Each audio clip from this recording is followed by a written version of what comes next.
Hello learners, I am Professor Munish Kumar Bhardwaj from School of Engineering and Technology of IGNOU, and today I'll discuss with you the flow rate of sewage. As we were discussing about that water supply to the smart cities basically, so in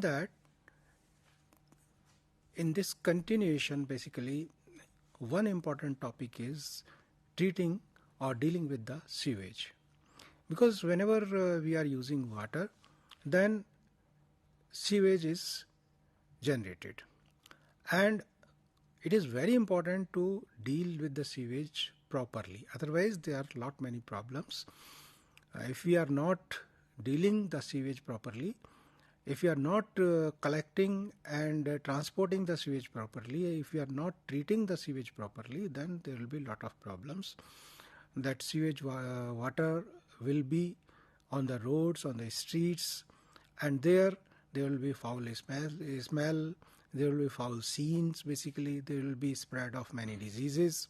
So to keep our cities clean and safe, we need properly collection and treatment of the sewage. In last lectures, I discussed with you that what is the source of the sewage. So just to recall that the source of sewage is the use of water basically. Whenever we are using water, then sewage is generated, because after use it is the waste water which comes out from our houses, from our industries, from commercial installations. Various sources generate the sewage. Then the problem is to collect this sewage and transport this sewage to a place where it has to be treated, and then after final treatment it has to be disposed in some way basically.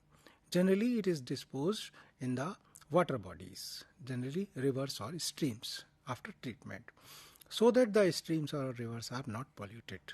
So we should not put our sewage without treatment into the water bodies, so that our water bodies remain safe. The life system in the water bodies or the aquaculture basically, that remains safe. So the question is that for design of the sewerage system means that network of pipes and pumps and all these things basically. For their design, we need the exact amount of sewage which is being generated in a particular location.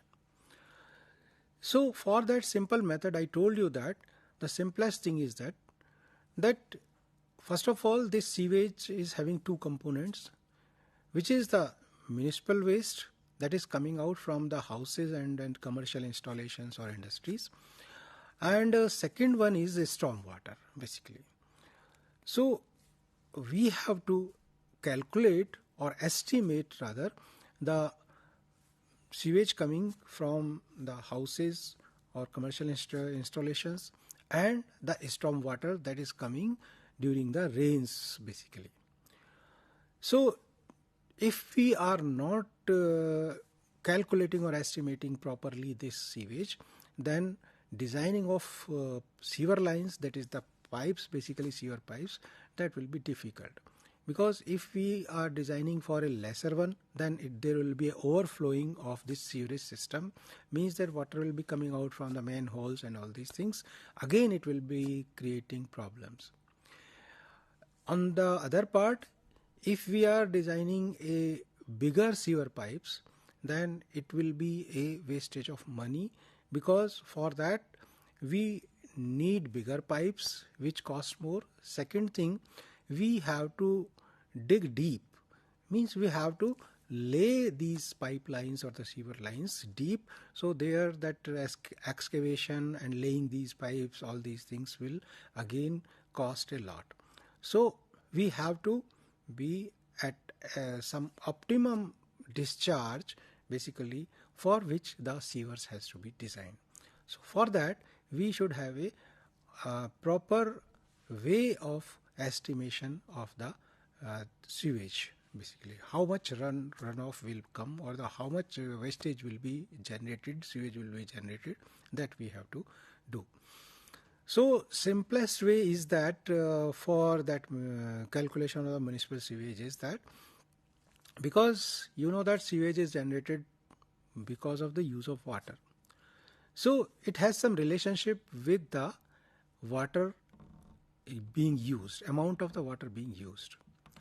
So you can say that if we are supplying some 135 liters per day per capita, so you can very well estimate that how much water is being supplied.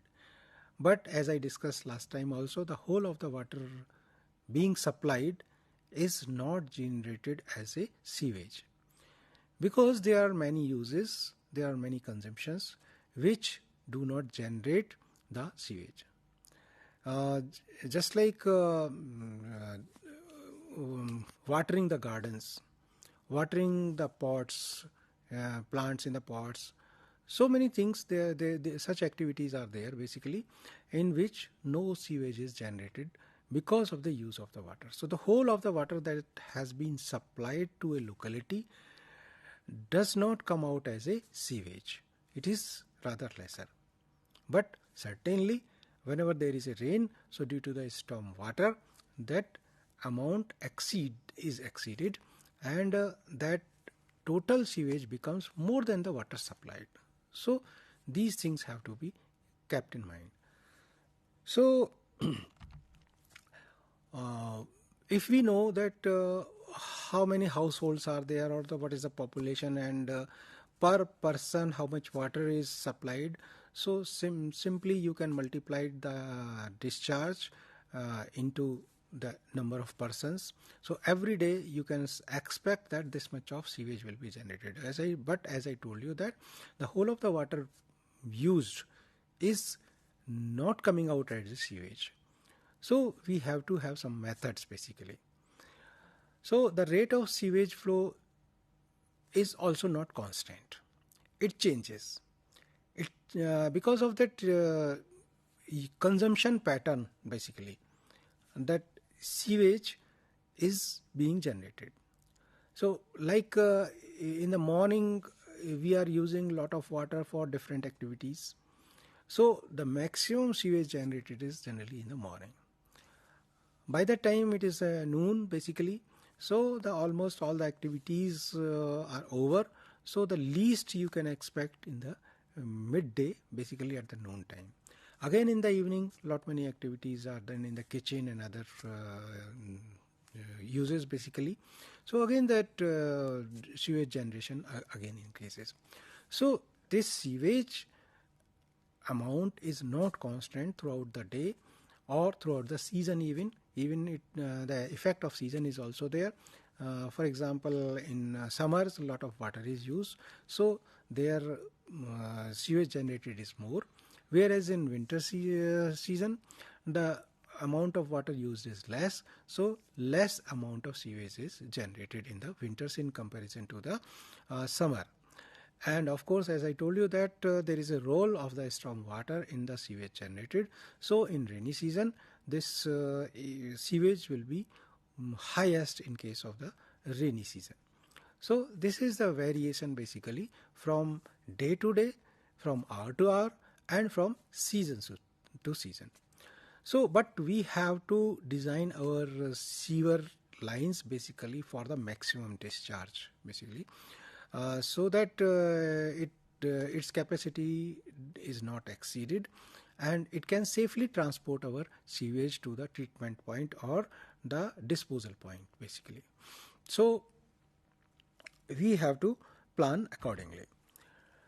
The sewers should be designed for carrying maximum load and should ensure that no deposition will take place in the sewers at minimum flow.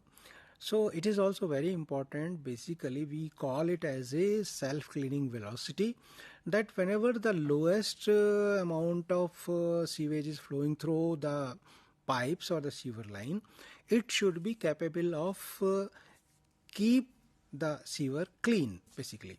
Means what is happening that in the sewage there are a lot of solid matters are there which are in the suspended form.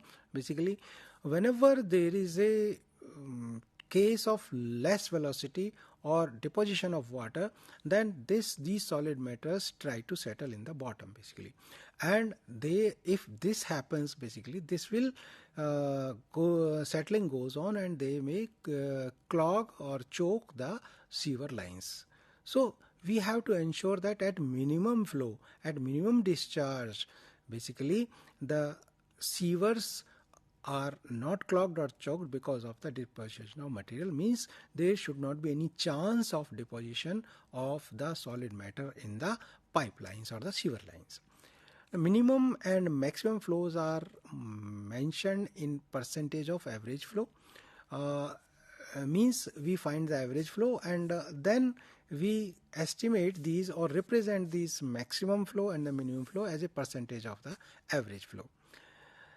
As I told you that in the maximum discharge generally is generated in the morning, and as you know that for going office, for schools, children going to school, so lot many activities are done in the morning time between generally 8 to 10 a.m. and this is the time when the maximum sewage is generated from the households basically.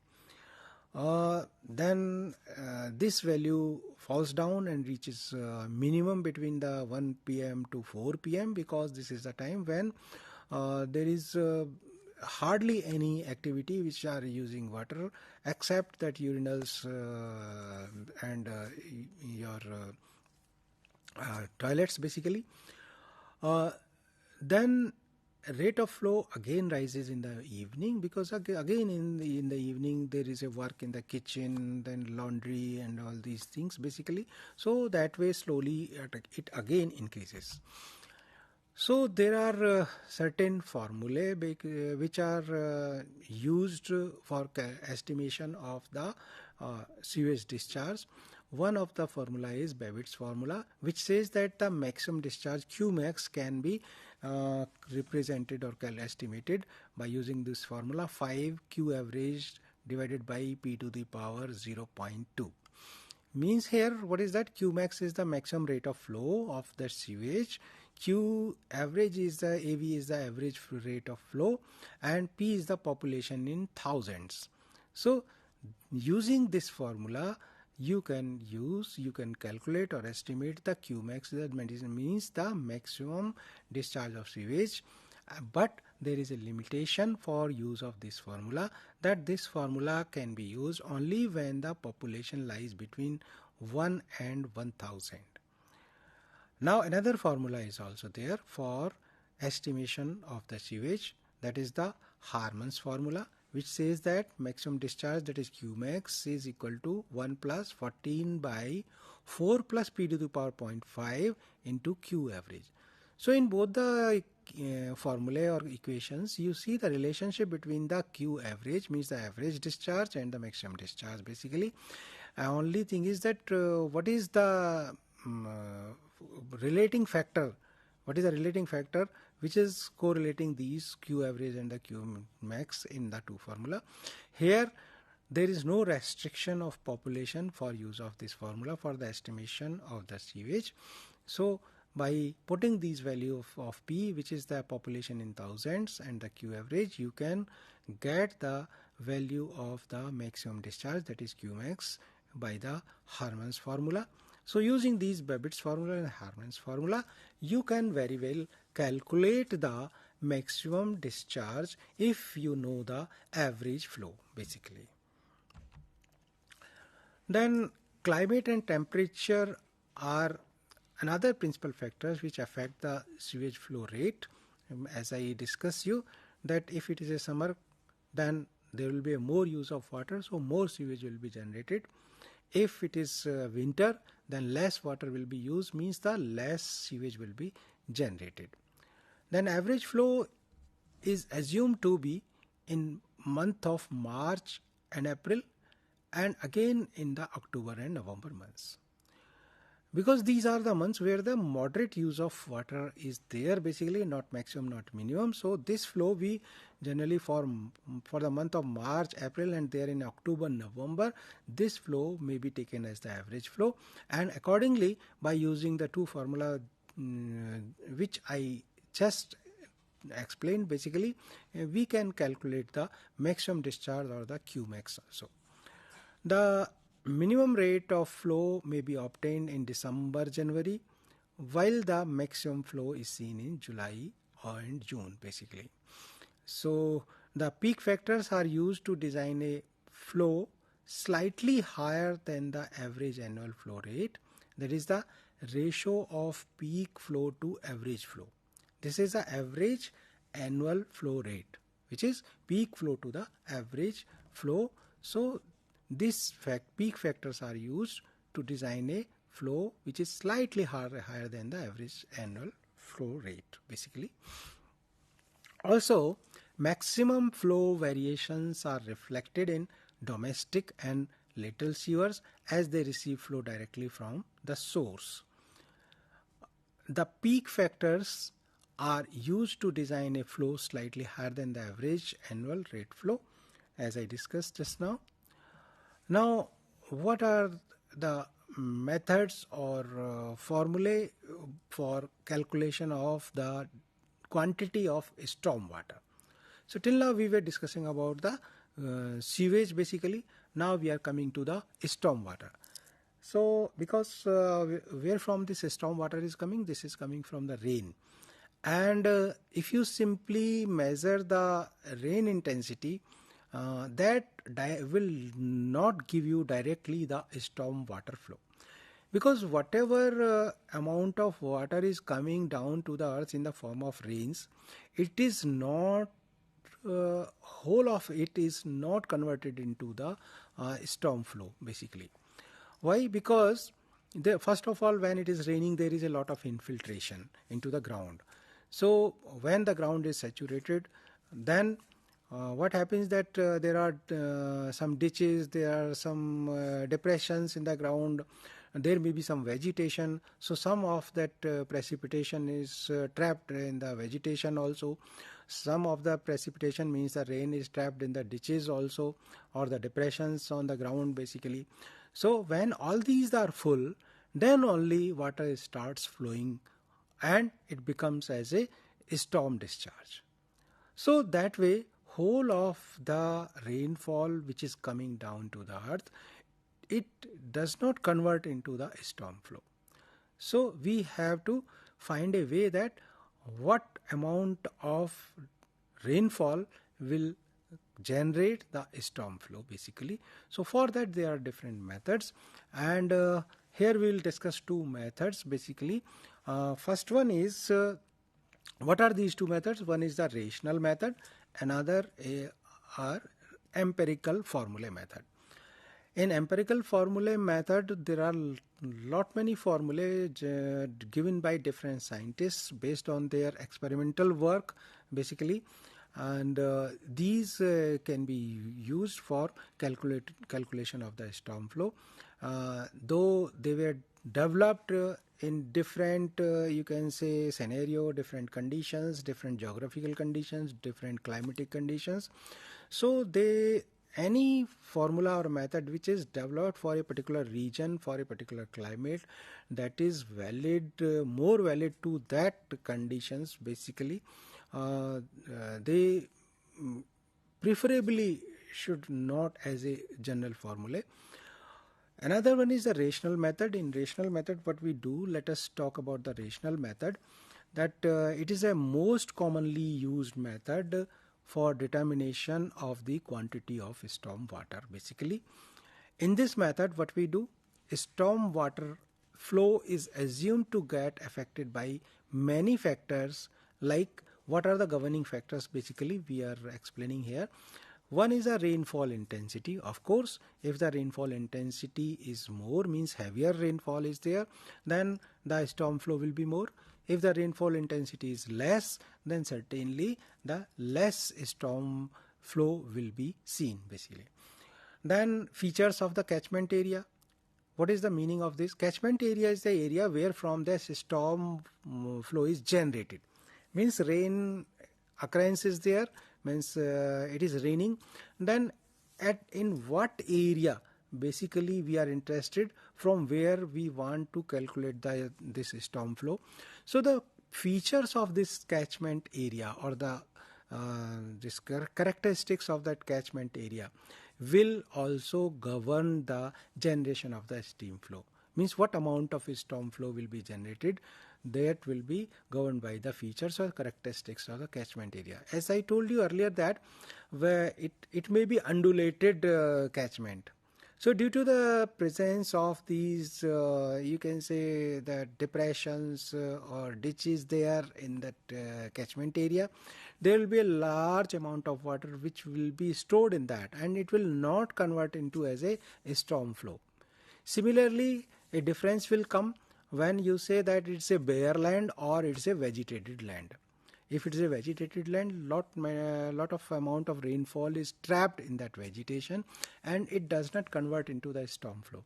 But if it is a barren land, basically there the almost whole of the amount of the rainfall will convert into a storm flow. If it is a plain area, if it is not having that you can say that ditches or undulations or the depressions in that area basically. Then of course it is also important that what is the duration of the storm. Means that long duration storm will certainly generate the more amount of storm water that is going to the drains basically.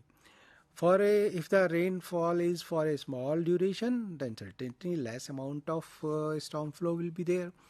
So these three factors basically are quite important for that generation of the storm flow from a rainfall event or rainfall activity basically. Now how we calculate or estimate the storm flow in this method, that is a rational method. An equation is used basically here, which is Q equal to C dot I dot A upon 360. What are these? Q is discharge, of course, quantity of the storm water that is measured in cubic meter per second. What are the C, I and A? C is the runoff coefficient, which I'll discuss. What is this basically? I is the rainfall intensity in per hour, millimeter per hour. That means how much millimeter of rain has occurred in 1 hour. That is the rainfall intensity. And as you know that these are this rainfall intensity is measured by various instruments by different methods, but it is measured as a height, means the water collected, the height of the water collected in in 1 hour basically. That is what rainfall intensity is represented in millimeter per hour. A is the area of that catchment, which is called a drainage area, means the area in which that rainfall is occurring, in which we are interested that from that area how much storm water will be generated. So that quantity of storm water will be generated basically, and this area in this equation basically this area is taken in the hectares basically. So by putting these values in these proper units basically, that will give you the quantity of storm water in cubic meter per second. So that discharge you will get by putting these values in this formula. Then so there was one term there, runoff coefficient. What is that runoff coefficient is there? This runoff coefficient is also known as the impermeability factor basically. And what happens that after a storm, some quantity of water gets infiltrated into the soil, and the remaining water which enters the sewer is known as the impermeability factor. The storm water generated after a rain will not reach sewer lines or drains entirely. As I told you that there are losses from that rain, there are losses basically. So these losses have to be deducted from that rain. Then only we will get the amount of water, storm water generated, that will go to the sewers. A fraction of this get percolated into the ground, some amount get stored in the ditches or the ponds, then some of it is evaporated, and only the leftover water reaches to the drains and the sewers. So this is the reason that why the whole amount of water that is coming on the surface of the ground in the form of rain, that is not going to the drain or the sewers basically. So to determine the quantity of rainwater which reaches the sewers line, the total rainfall is multiplied with a coefficient which is called as the runoff coefficient. After continuous rainfall for some time, the ponds and ditches are filled up and the atmosphere become nearly saturated. Then the runoff coefficient mostly depend on the characteristics of the ground surface as porosity, wetness, ground cover, etc. So these are the factors which govern that what will be the runoff coefficient for a particular catchment area. And this runoff coefficient for different type of surfaces, the value of the runoff coefficient is different. As you can see from this table, that for a area which is having, for a surface which is having the forest and the wooded area, that is depending on the ground surface and the soil characteristics, the value of runoff coefficient is 0.012 to 0.2. But if you go down to number 8, if you look at the asphalt pavements in good condition, means where the no infiltration, almost no infiltration is there, you will get that this coefficient becomes 0.85 to 0.90. Means the more the infiltration or the chances of trapping of rainwater basically, so runoff coefficient is lower. Whereas there is no chances of infiltration or percolation and that rainwater being get trapped basically in ditches or some depressions, where all these things are not there basically, there the runoff coefficient is higher. So that way this runoff coefficient changes from the one area to other area depending upon the characteristic of that surface. So using this runoff coefficient for a particular area, you can calculate by using the rational method, which was the formula was Q equal to CIA upon 360. So if C is known, I is known, A is known, you can get the value of the storm water that is generated during a rainfall event. So that way we can calculate the storm water. So earlier we calculated the sewage from the households and the commercial institutions basically.